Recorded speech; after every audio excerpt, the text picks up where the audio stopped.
Oh! Yo, Zeus! A little juice! That's it. I'm done with this place. We'll see about that.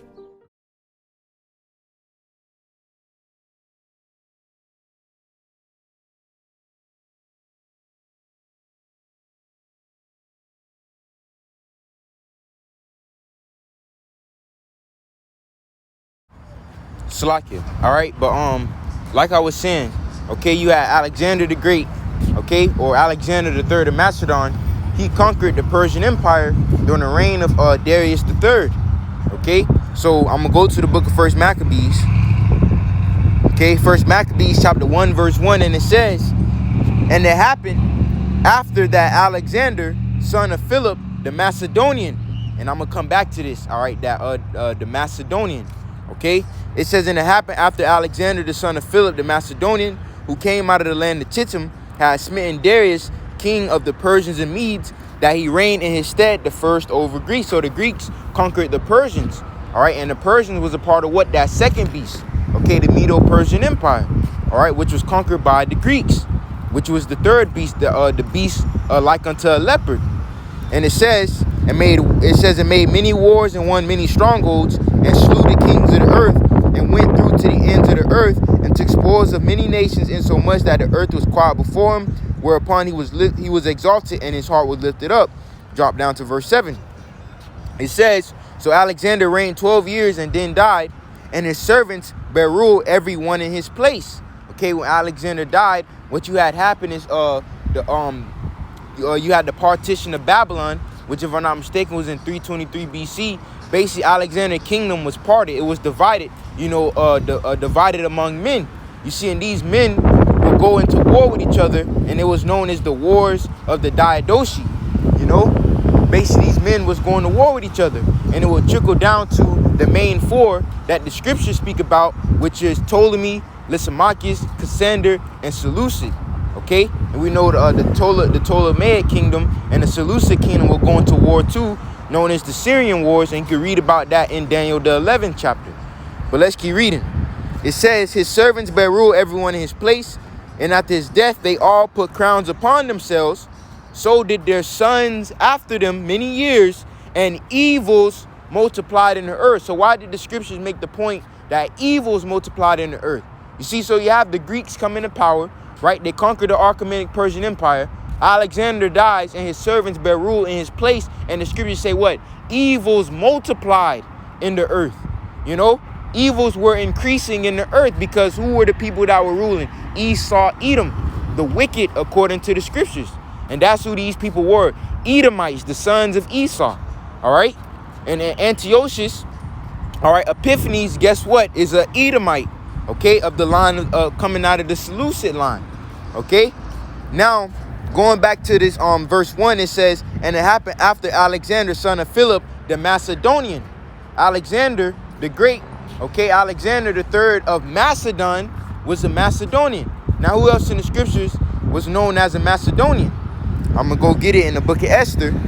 All right, and this is the additions to Esther is in the Apocrypha, which was taken out of the scriptures, okay, by the so-called white man, by Esau, Eatom. Okay, now I'm gonna read this in the book of addition to Esther, chapter 16, verse 10, and really this is just the rest of the book of Esther, like the book of Esther you read of in the Old Testament. This is the rest of the book of Esther. All right. It even when you have the Apocrypha, it tells you like where these certain chapters belong in the book of Esther. It shows you like the location where you should start reading, because this is the rest of the book of Esther. So this was parts of the scripture that was taken out of the Bible by the wicked, the people who rule this earth. Now let's read additions to Esther chapter 16 verse 10. It says, for Ammon, a Macedonian. All right, just like your boy Alexander the Great. Now, during Ammon's time, who was ruling? The Persians, okay? All right, the Persians were in power, but Macedon was still there because, remember, during the reign of the Persians, right, you had Darius the Great. You had the first Persian invasion of Greece. Then when his son Xerxes ruled, all right, you had the second Persian invasion of Greece, and that's where you get the Battle of Thermopylae from the movie 300. you know, with Leonidas, king of Sparta, right? Okay, so the Persians were in power at this time that I'm reading of about Amman. But the Macedonians, you know, hey, they're Edomites, man. Okay, them Greeks, they were Edomites. All right, but let's read. This to Esther chapter 16, verse 10. It says, for Amman, a Macedonian, the son of Amadatha, being indeed a stranger from the Persian blood and far distant from our goodness, and as a stranger received of us. So Amman, okay, the son of Amadatha, was what? A Macedonian. Just like, all right, Alexander the Great. Okay, now I'm going to go to this to Esther chapter 12, verse 6, and I'm going to read. It says, howbeit Amman, the son of Amadatha, the Agagite, who was in great honor with the king, sought to molest Mordecai and his people because of the two eunuchs of the king.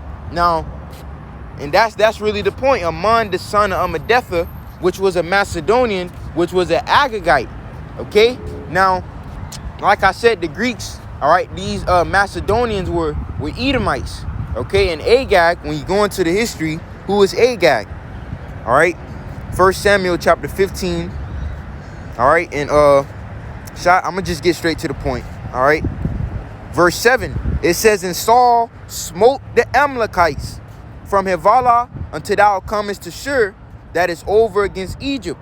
And he took Agag, the king of the Amalekites, alive, and utterly destroyed all the people with the edge of the sword.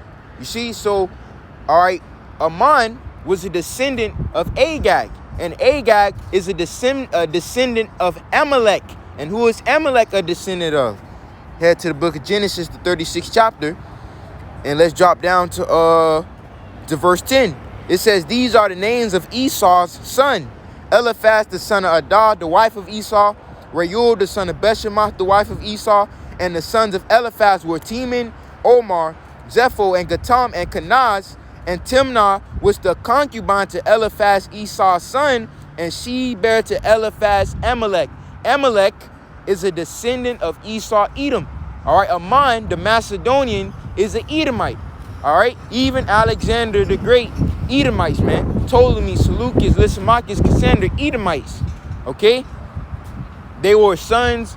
All right, hey, they were the sons of Esau, Edom. Okay, now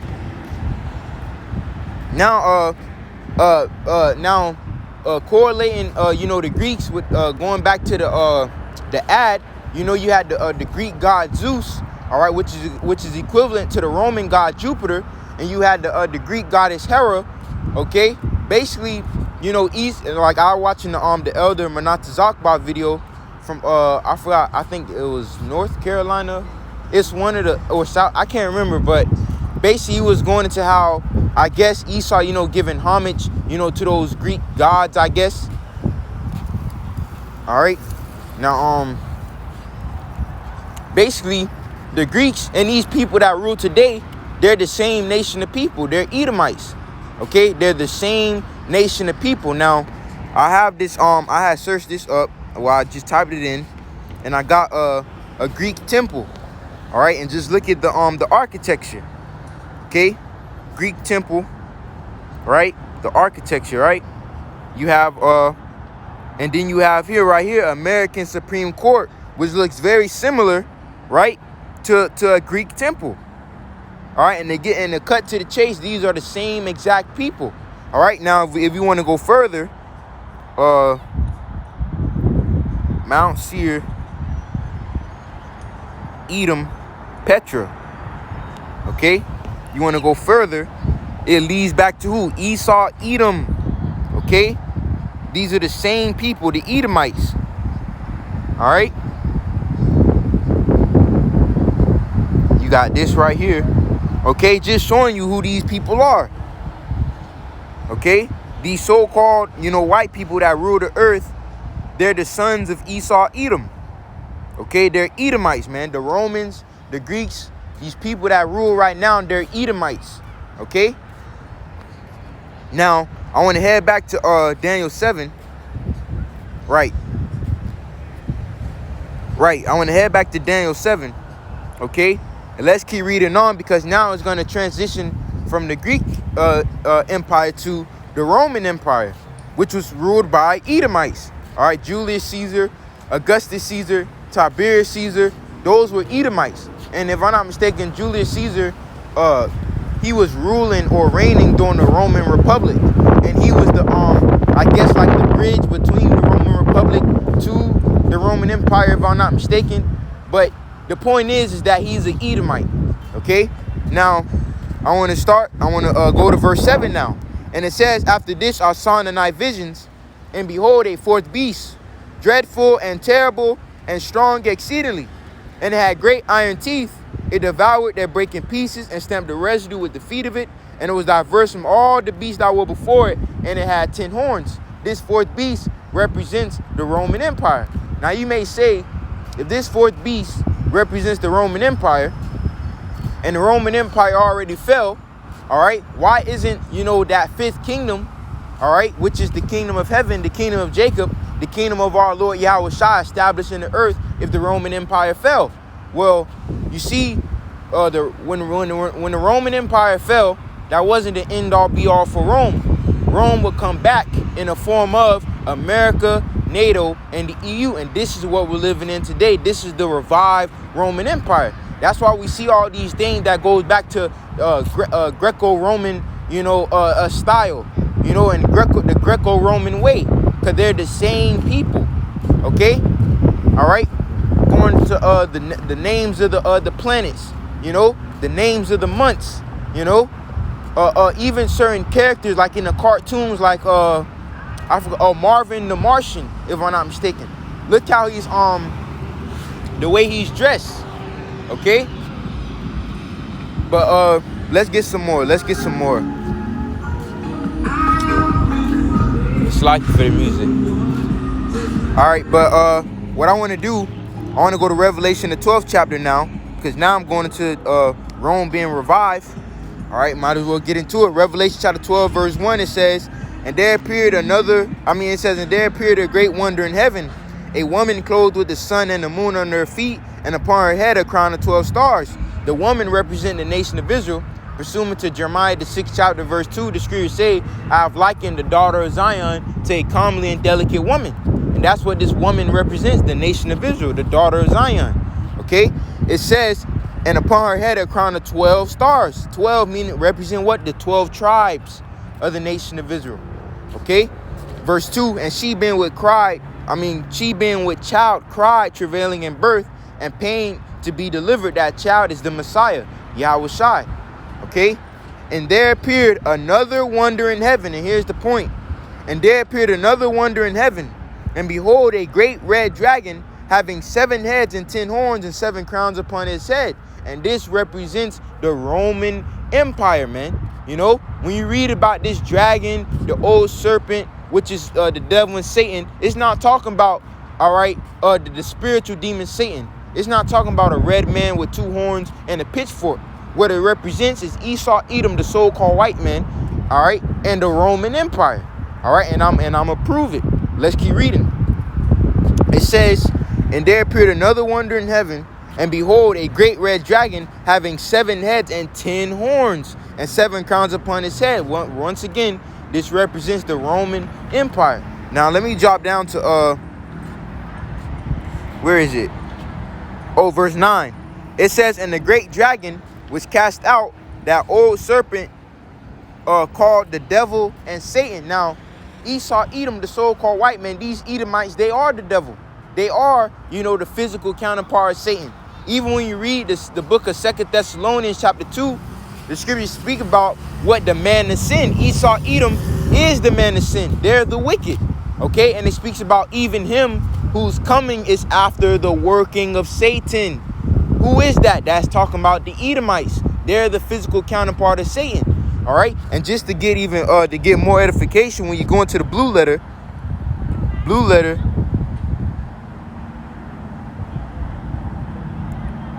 I hope it comes up, man. Let me see the blue letter, right? Damn. Okay. All right, it's good. It's good.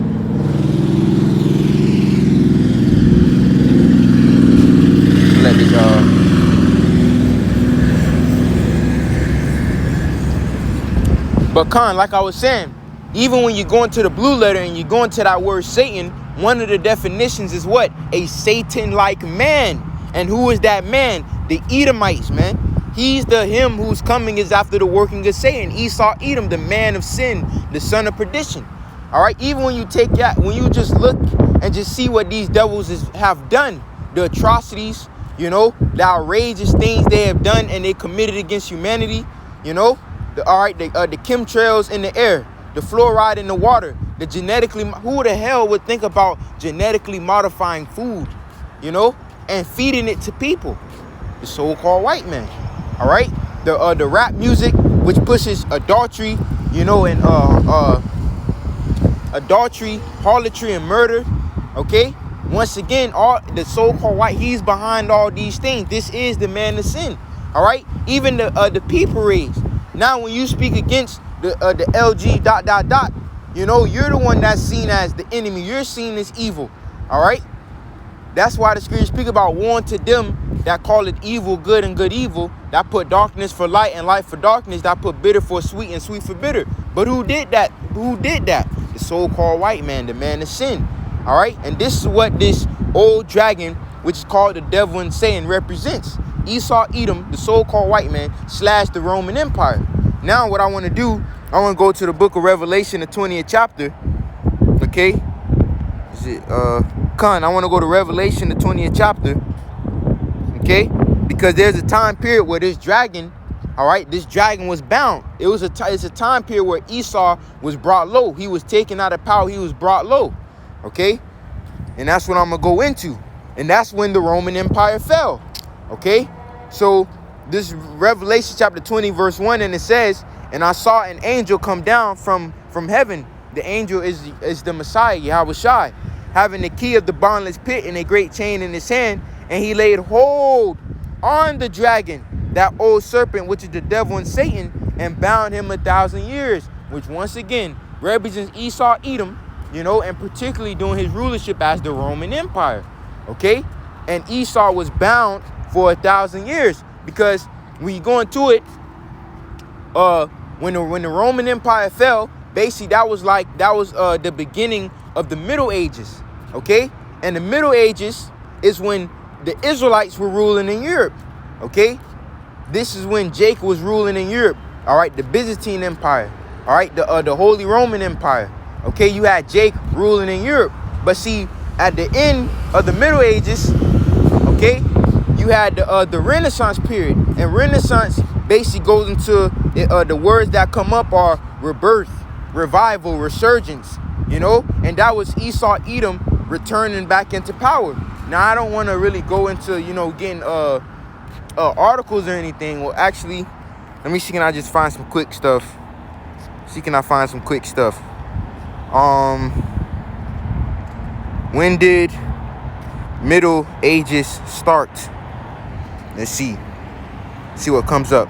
It says the period of European history extending from about 500 to 1400 through 1500 CE is traditionally known as the Middle Ages. The term was first used by the 15th century scholars to designate the period between their own time and the fall of the Western Roman Empire. You see? All right? So, that's the point right there. The Middle Ages is the period between the fall of Rome and the Renaissance.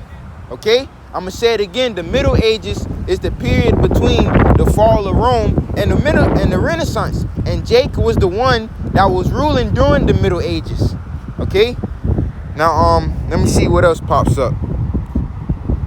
It says, this is Britannica. It says Middle Ages, the period in European history from the collapse of the Roman civilization in the 5th century CE to the dawn of the Renaissance. See? So you had the fall of Rome, Esau being brought low, the dragon, you know, being bound. Okay? All right, you had the Middle Ages where Jake was ruling in Europe, and then you have the Renaissance where Esau would basically begin to return into power. Okay, now, and let's see when did the I don't know how to spell Renaissance, but okay, Renaissance start.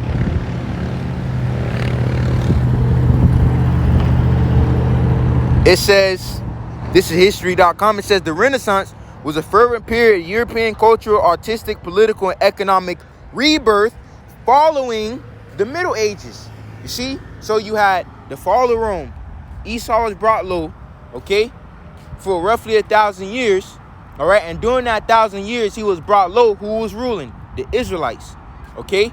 Now, when that 1,000-year period ended, you know, you had the Renaissance period where Esau would begin to come back into power, and we're going to read about that when we go back to Revelation, the 20th chapter, and it will lead up to what we're living in today, which is this revived Roman Empire, America, NATO, and the EU.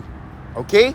So this is Rome all over again. That's why you see, you know, you got the Christmas. Christmas goes back to the Roman festival, Saturnalia. And then today is Valentine's Day, which I'm going to get into that, goes back to the Roman festival, Lupercalia. This is Rome all over again. Okay?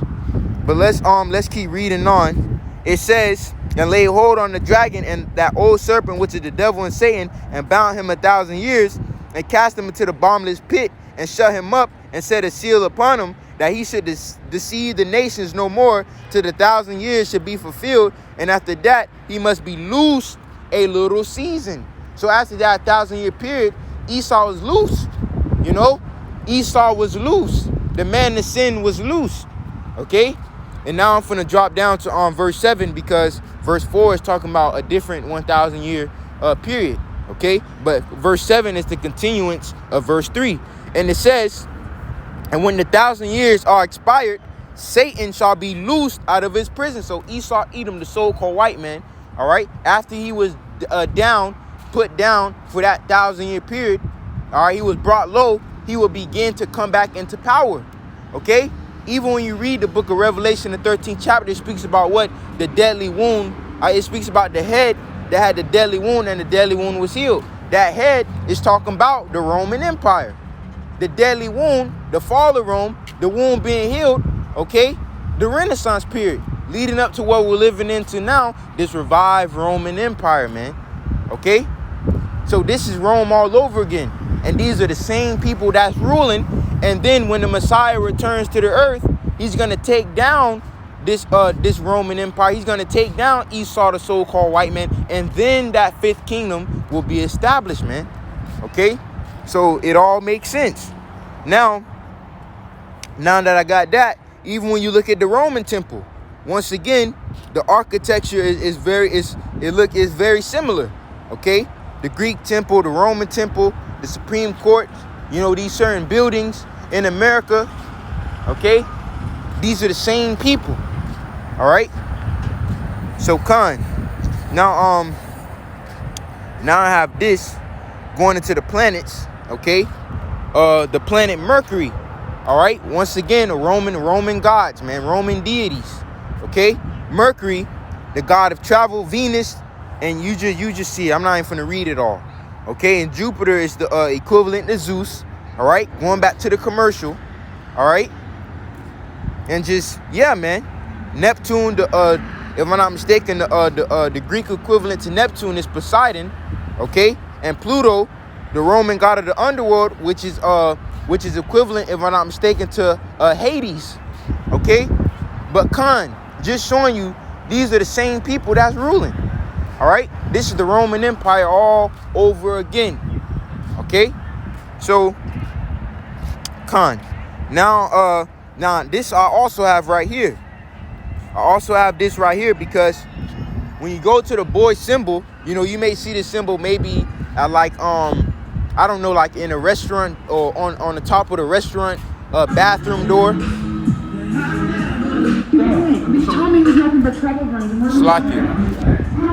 Slakia. But like I was saying, you may see this symbol, and you may see the girl symbol at the top of restaurant bathrooms or whatever. Well, when you look into this boy symbol, it goes back to this. It goes back to the spear of Mars, or this symbol used for the Roman god Mars. Showing like it's like jewels of Roman. I can't even explain it. But even when my mother had she has this storage, all right, and at the top of the storage door, it's like Janus.org or Janus.co, and basically Janus was the Roman god of doors and openings, if I'm not mistaken. You know, and basically this is this company named after Janus that does those doors. You know, that does those storage doors and, you know, and if I'm not mistaken, elevators and things like that. This is Rome all over again, man. Okay, the names of the months. July goes back to Julius Caesar. August goes back to Augustus Caesar. Okay, March goes back to the Roman god Mars. January goes back to Janus. You know, this, hey man. All right, these are the same people as the Greeks and the Romans, Edomites. Okay. And now, like I said, all right, Mars. All right, Mars symbol. The Mars symbol is a depiction of a circle with an arrow emerging from it, pointing at an angle to the upper right in Europe and to the upper left in India. As astrological symbol, it represents the planet Mars. It is also the old obsolete symbol for iron in alchemy. In zoology and botany, it is used to represent the male sex, sex, alongside the astrological symbol for Venus representing the female sex. So, hey man, you just see drops of Rome everywhere. Even the American Express card, what's on there? A centurion. Okay, man, this is Rome all over again. All right. Now, Khan. Now, now going into the Valentine's Day thing, because today is Valentine's Day, which goes back to the Roman festival Lupercalia, showing you that this is Rome all over again. All right, and that the people that rule the Roman Empire, all right, the people that rule today are the Edomites. All right, the same people that ruled back then. Okay, even Herod the Great, his father was Antipater the Idumean. Idumea is the Greek way of saying Eatom. All right. Now I want to get this precept, the book of Jeremiah chapter 10 verse 2, and it says, "Thus saith the Lord YAHAWAH bahasham YAHAWASHI, learn not the way of the heathen, and be not dismayed at the signs of heaven, for the heathen are dismayed at them." And the point that I want to hearken on is, "Thus saith the Lord YAHAWAH bahasham YAHAWASHI, learn not the way of the heathen." Now let's get the definition of the word way and see what words pop up. All right, way. It says, let me see what I'm looking for.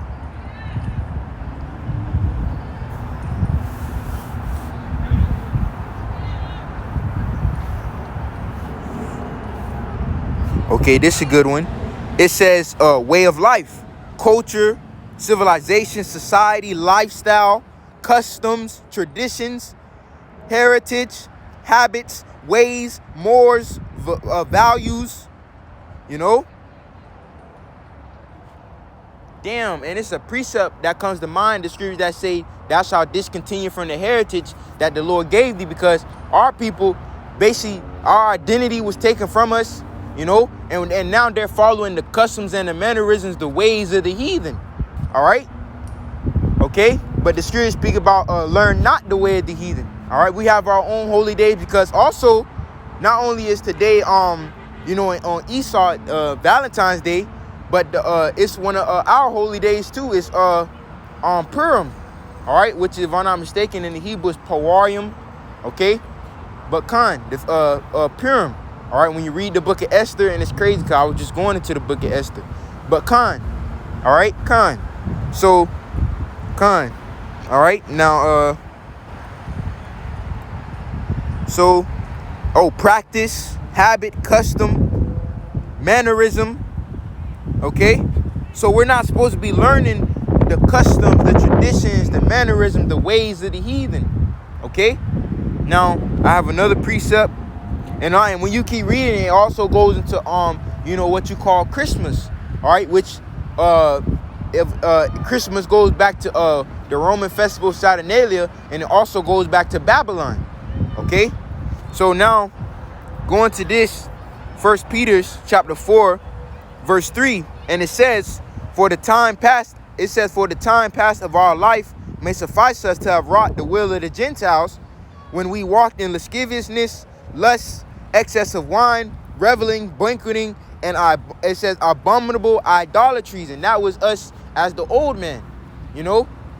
All right, walking after the lust of the flesh, lasciviousness, all right, excess of wine, banqueting, abominable idolatries, you know, worshiping these idols, you know, following the customs and the mannerisms of the heathen, okay? All right, well, when you keep reading, it says, wherein they think it strange that you run not with them to the same excess of riot, speaking of evil of you, right? Because now you've been endowed with the wisdom, knowledge, and understanding of the scriptures. Now you're on that path, you know, basically the new man, okay? I'm trying to get the precept right. Scripture say you're on your way, like, damn. But the point is there, man, okay? The point is there. Basically, you're supposed to put off the old, yeah, that's what it is. You're supposed to put off the old man, okay, and become a new man. And now you don't want to celebrate Valentine's Day and Christmas and Thanksgiving and, you know, and Easter and all these things. All right, you're not trying to go to church or, all right, throw this huge birthday party and all these types of things. Now people, they look at you strange. All right, they look at you as if you're weird, you know. They look at you different. All right, but hey, really, that's the point though. All right, that's the point right there. It says, wherein they think it's strange that you run not with them to the same excess of riot, speaking evil of you. Okay, so really that's the point. All right, I'm gonna close it out. Again, infinite praises, honor and glory to YAHAWAH, bahasham, YAHAWASHI, bahasham, RAWCHAA QADASH. Double honors to the elders and apostles, great millstone, time of this truth. Peace, blessings, and salutations to the hopeful elect. Shalawam.